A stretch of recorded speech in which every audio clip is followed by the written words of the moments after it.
I'm all right. How are you? I'm good. I'm good. Good. Yeah.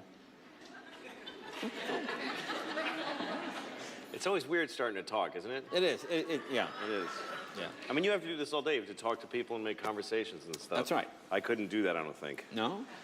I have a hard time talking to people in my building, you know? Yeah. Yeah. Because it's sad, though, because you want to make a connection with another human being, and you end up talking about the weather, Yeah. Yeah. which is a cop-out, you know? Like the guy I always see in my elevator, this guy, I don't know, it's the fat guy from the 5th floor. Right. And Fat I'll never know his name. I'll die, I won't know his name. But I see him, and we get in the elevator, and we have that moment where you go, you know, because you've seen another... Yeah. You've seen the person enough times to go, ah. Right. And there's that moment, and there's potential there Yeah. to make a connection with a human being. You know, maybe we'll say something to each other, and then it's cold out. And then you have a competition of who can say the most stupid thing about the weather. Yeah. You know, like, wow, I can't believe only 8 months ago it was 50 degrees outside. Yeah. You know, just, ugh.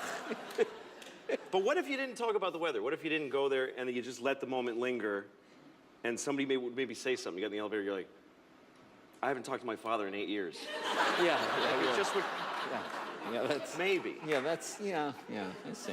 Well, how's the tour going? No, it's going. It seems to be going great. Yeah. I'm all over the road, Yeah. and I like it. I mean, I don't care about being on the road. I don't care where I am. Right. I don't care. I've been traveling for a living for 25 years, so I don't care. I mean, do you ever No, feel like, wow, I'm in Miami, or you don't care, Because right? you're never in Miami. You go, No. you walk through the back door, you say hi to the busboy, the guy shines a light in your eye, you do your act, and you That's get out it. of town. Right, exactly. That's it. So the hotel and the theater, I don't care. And some places they want you to care. Like I go to Chicago, and they're always like, oh, you got. I go, no, I don't. Yeah. No, I don't gotta do the thing. No, but you totally, no, I'm not gonna do that either. I don't care. I do it for, I don't do it for the money either, really. Right. Although I love money. You love the money. I Yeah. love it. The fancy clothes? Is that what it? Yeah, yeah. Or is it? That's right. I spend the money. I don't save it. Yeah, yeah. I don't believe in saving money. I think it's arrogant. It's arrogant to save money. Because you could die. Yeah. Yeah. And it's like holding in a breath, like breathing. I'm not letting it out. I worked hard for this, you know. Right. I don't, and it's not a good attitude because I have children. Yeah. And I should be saving for them, and I'm way not. Not saving? No. It's really bad. I'm so not preparing for their future or even near present. Wow. I'm not. They have no idea how close to oblivion they are right now. If I die tonight, they'll be homeless tomorrow morning. Wow. Yes. They'll get both pieces of news at the same time. Oh, man, that's a horrible Your thing. daddy's dead, and get your and get out. Wow. Because, No, so why work so much if money is well, not an here's issue? the thing. Why should they get the money? Yeah. I did the shows. Why do they get the money? Right, yeah. I don't believe in it. I don't believe in raising your kids rich. Right. Is the worst thing you can do for them, or really more for the people that they're going to impact later in life. Yeah. Because there's no way somebody who's raised rich is not going to be a piece of human being. There's Right, just no really, way. yeah. I mean,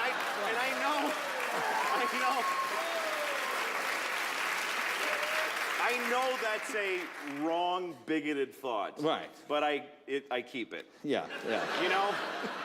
Like you have some relatives that are a little racist, and you're like, well, I can't not have her over for Thanksgiving.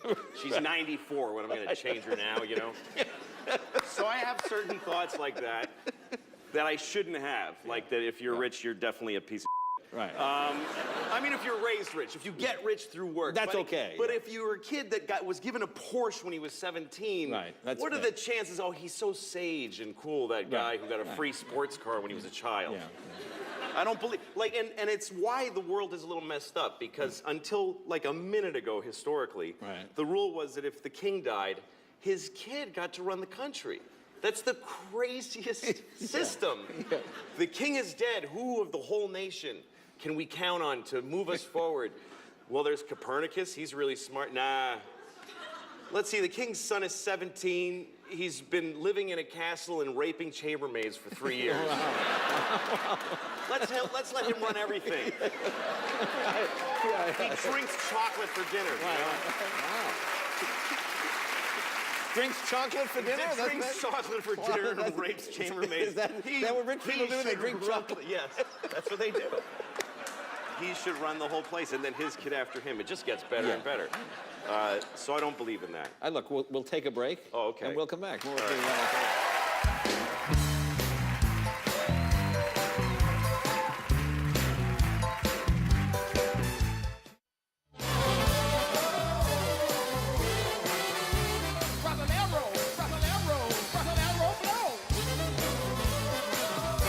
Did I say it? Oh, man. Welcome back. Talk with Louis C.K. So you still like doing the road? Oh, yeah. I mean, it's my job. Yeah, yeah. And it's a heavy responsibility. Really? Yeah, I mean, people wouldn't think comedy's a responsibility, but it is. Because a lot of jobs you affect one person at a time, but I affect sometimes thousands of people. Okay. And that's a lot. I mean, if you make an audience unhappy, you're sending them angry back to their community. Right, that's it. Yeah, yeah. And sometimes it's a lot of people. I did a theater I mean, right now, we're responsible for about 1 million people watching this show. I hope it's more than that. I don't know how much it is. Okay. Over 1 million people. If it's 1 million, we're canceled. Okay. Yeah. Maybe Okay. 5.5. Really? Yeah. 5.5 million people are watching, so that means that we're responsible for them having a good time. Right. That we could change history by being even boring.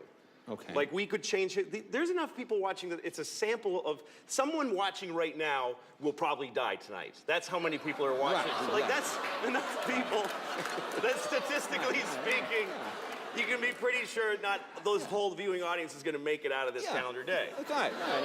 They're going to be watching, and that's going to be the end of it. That's right. And at Their holiday last time. decision is going to be to not stick around for Jimmy Fallon or Right, whatever it is. gotcha, That's gotcha. going to be the end of or to watch or whatever. Right. So that's a heavy responsibility. That's a big responsibility. And I take it, it's my job. Yeah. I think you should do your job. Right.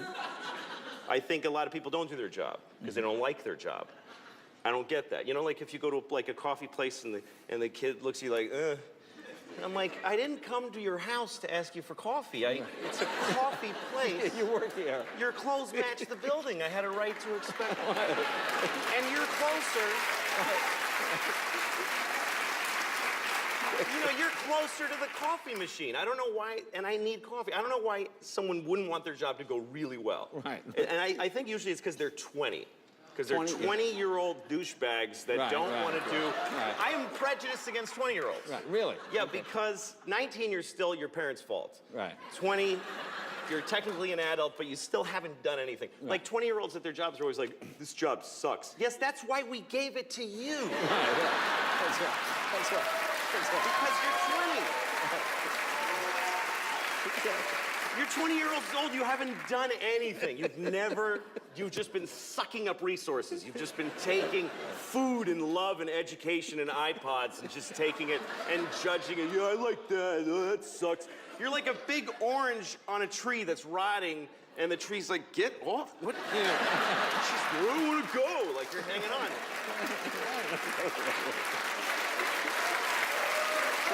How are, No, if you're 20, Yeah. you definitely have never done a thing for anybody. Right. Yes, you went to Guatemala on a school trip and they told you helped, but you totally did not help. You were a way bigger pain in the ass. You got your picture on Facebook with a shovel and they got screwed. They hate you now. Well, how are your children doing? Are they all right? How are they? My kids are good. Yeah. I mean, on paper, they're great. They're two little white girls in America. Right. I mean, what? Yeah. Sometimes I look at it that way. I look at them, I'm like, you can't say anything. Yeah. You're doing awesome. Right. Just boilerplate, great lives. I gave my daughter medicine the other day, and it was bubblegum flavored, so that she'll take it. Bubblegum flavored medicine? Yeah, you get me like Tylenol, it's bubblegum flavored. Oh, it's not methadone or anything. It's No, it's oh, bubblegum oh. flavored. I give her, she's got a fever, Tylenol, bubblegum flavor, and she goes, ew. I'm like, you ew. You can't say ew. I'm sorry. Yeah, I guess It's medicine. medicine, right, exactly. It's medicine. Most children don't have medicine. Right. Most children in the world, when they get sick, they die on a rock with a bear eating them. That's how they handle it. Right. And, oh, he's got a sniffle, ring the bear bell and put him outside, whatever they do. You're a little white girl in America. You wear clothes made by children your age professionally. You don't get to say ew about your bubblegum medicine. I never heard of bubblegum medicine. Well, Oh, all right. I mean, you got the holidays coming up. Are you doing any plans? no, You seem like a very holiday guy. Look, and I just, Yeah. I just want to say I'm not trying to say that if you're white, you can't complain. Right. I'm just saying that if you're black, you get to complain more. Right. Because you can't. There you go. Don't tell the band that. Yeah. Because you can't, that's right. You can't take people's, like, historical context away from them. And Right. everybody wants us to. Like, white people are always like, come on, it wasn't us. Like, they want black people to forget everything. Like, every year, white people add 100 years to how long ago slavery was. I've heard educated white people say slavery was 400 years ago. No, it very wasn't. It was 140 years ago. That's two 70-year-old ladies living and dying back to back. That's how recently you could buy a guy. That's right. And it's not like slavery ended and then everything has been amazing.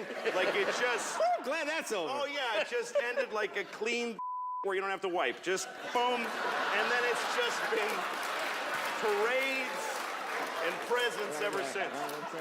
Exactly. You gotta remember that if you meet a black person, they have gray hair, they remember a time they weren't allowed to use a certain toilet. So give them a little, time to be cranky. And by the way, white people have our own thing that stuff that we